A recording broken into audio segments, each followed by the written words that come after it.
The sun was blistering over the endless dunes of the Gobi Desert when our university paleontology team finally uncovered what looked like a perfectly preserved theropod skeleton. It was unlike anything we'd seen before, every bone intact, as if frozen in time. But then, during the delicate extraction, graduate student Lena froze, her eyes wide. "Look," she whispered, pointing at the rib cage. "There, microscopic movements, subtle expansions and contractions, like breaths." At first, I thought it was a trick of the light or heat waves rising from the sand, but the movement was real. We ran some quick tests right there. Cellular activity, living cells inside fossilized tissue. Impossible. Within hours, the specimen began regenerating soft tissue at an alarming speed. Muscle fibers knitting together, veins pulsating faintly beneath translucent skin. The dinosaur wasn't dead. It was in suspended animation, awakened by exposure to oxygen and warmth. Our excitement turned to dread when government agents arrived, quarantining the site. We were ordered to leave everything behind. But before we could comply, strange things started happening to us.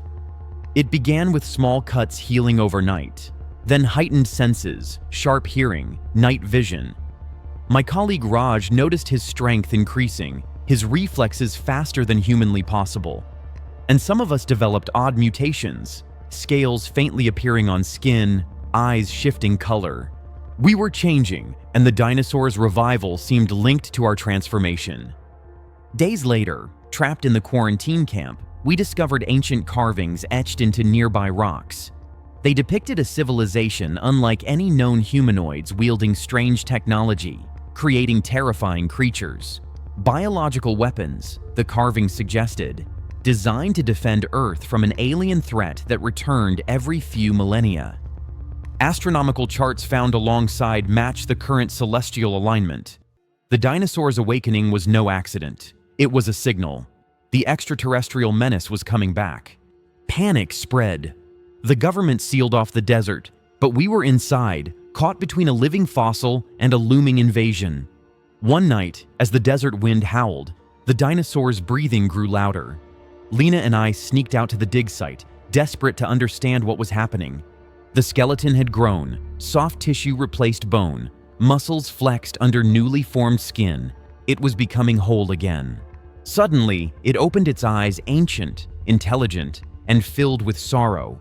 It spoke, not in words, but images and emotions flooding our minds. Warnings, memories of battles fought eons ago, and a plea for help. But then the ground shook violently. A massive dust storm erupted, swallowing the camp. In the chaos, some team members disappeared.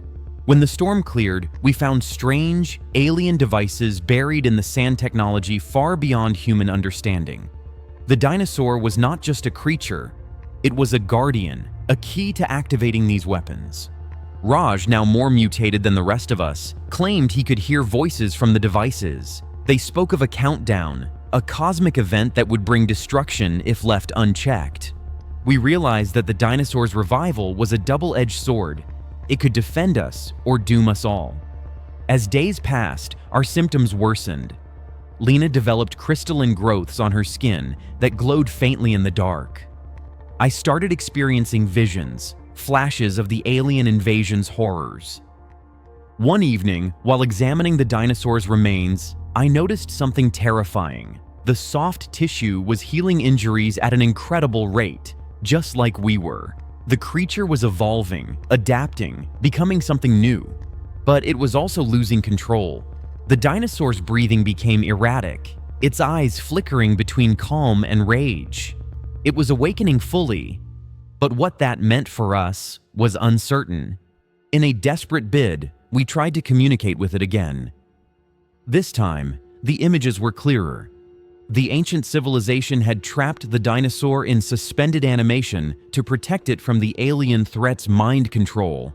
The creature's revival was a race against time.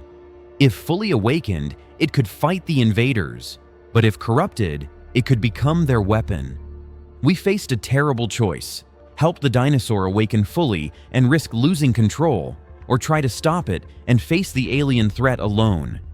The climax came when the dinosaur broke free from its fossil prison, towering over us with raw power. Raj, now more creature than human, stood beside it, pleading for peace.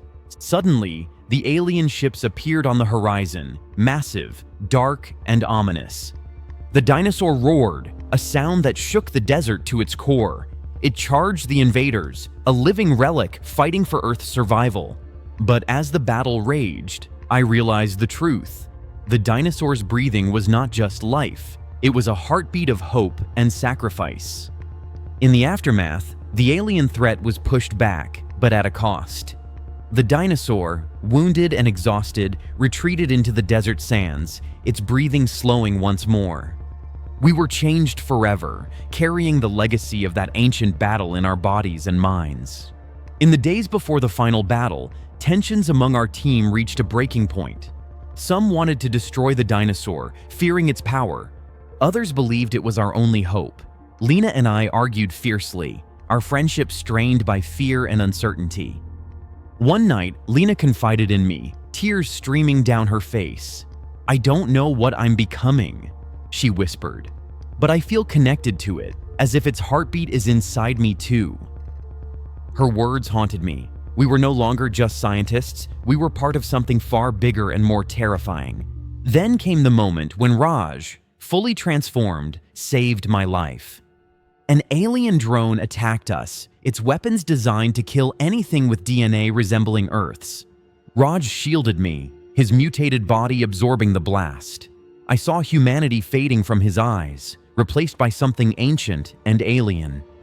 That sacrifice made me realize the dinosaur's revival wasn't just a scientific anomaly, it was a catalyst for evolution, survival, and perhaps extinction.